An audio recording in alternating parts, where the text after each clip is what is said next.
ఈరోజు గంభీరావుపేట మండలం నర్మాల గ్రామంలో లోకం శ్రీకాంత్ చనిపోవడం అనేటటువంటిది ఇది ముమ్మాటికి ప్రభుత్వ హత్యనే. ప్రభుత్వ హత్య అని ఎందుకు అంటున్నామంటే ఈ కాంగ్రెస్ ప్రభుత్వం వచ్చిన వెంటనే ప్రభుత్వంలో 2 లక్షల ఉద్యోగాలు ఇస్తామని చెప్పింది. అంతేకాకుండా ప్రభుత్వంలో 2 లక్షల ఉద్యోగాలు ఇస్తే ఇంకా నిరుద్యోగుల డేటా మా దగ్గర ఉంది. 30 లక్షల మంది నిరుద్యోగులు ఉన్నారు. 2 లక్షల మందికి ఉద్యోగాలు పోతే ఇంకా 28 లక్షల మంది నిరుద్యోగులుగానే ఉండిపోతారు. ఈ నిరుద్యోగులకు ఉద్యోగాలు రావడానికి వీళ్ళు ఆర్థికంగా బలపడడానికి మేము ఈ తెలంగాణ రాష్ట్రంలో స్థానిక రిజర్వేషన్లను తీసుకొచ్చి ఈ నిరుద్యోగులకు ఉద్యోగ కల్పన చేస్తామని చెప్పారు. అదొకటే కాకుండా 10 లక్షల వడ్డీ లేని రుణాలు ఇస్తామని చెప్పారు. రాజీవ్ యువ వికాసం ఇస్తామని చెప్పారు.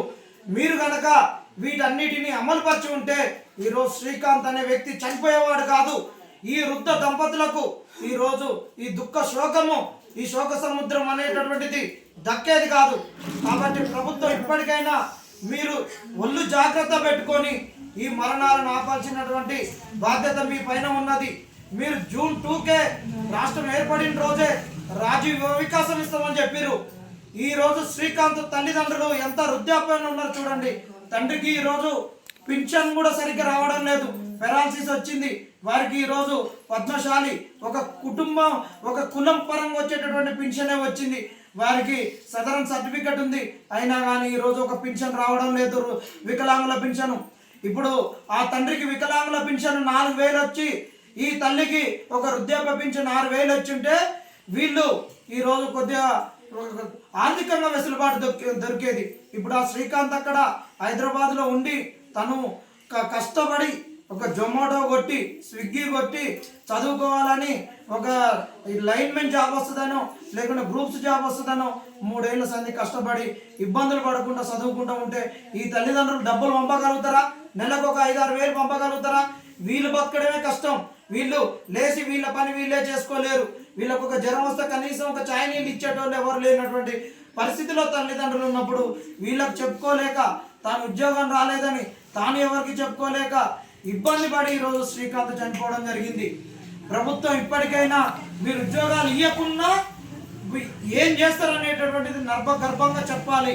మీరు రేపు ఉద్యోగం మాకు ఉద్యోగం అని చెప్తే చాలా కష్టం అవుతుంది. నిన్న పొంగిరెడ్డి గారు చేసినటువంటి ఒక స్టేట్మెంటు, శ్రీనివాస్ రెడ్డి గారు చేసినటువంటి స్టేట్మెంట్ ఇలాంటి గందరగోళాలతోటి నోటిఫికేషన్ల అస్వస్థత క్రియేట్ చేసినప్పుడు విద్యార్థులు ఇలాంటి బలన్మరణాలకు పాల్పడేటటువంటి ఒక ఆత్మ సంఘర్షణను, ఒక మానసిక సంఘర్షణను మీరు కలగజేస్తున్నారు. కాబట్టి దయచేసి ప్రభుత్వం దీనికి స్పందించాలి. అంతేకాకుండా ఇక్కడ ఉన్నటువంటి ప్రతిపక్ష నాయకులు అందరూ కూడా స్పందించి ఈ కుటుంబాన్ని ఆర్థికంగా ఆదుకోవాల్సినటువంటి బాధ్యత ప్రతిపక్షాల పైన ఉంది. అధికార పక్షం తక్షణమే ఈ కుటుంబానికి 20 లక్షల ఎక్స్గ్రేషియా ఇవ్వాలని నిరుద్యోగుల తరఫున మీకు డిమాండ్ చేస్తున్నాం. ప్రతి ఒక్క నిరుద్యోగి కూడా మీరందరూ కూడా స్పందించాలి. ఎవరు ఆత్మహత్యలు చేసుకోవద్దు. ఆత్మహత్య చేసుకుంటే సమస్య పరిష్కారం కాదు. ఆత్మహత్య అనేటటువంటిది ఒక పిరికితనము. దానికి మీరు అందరూ దూరంగా ఉండాలి.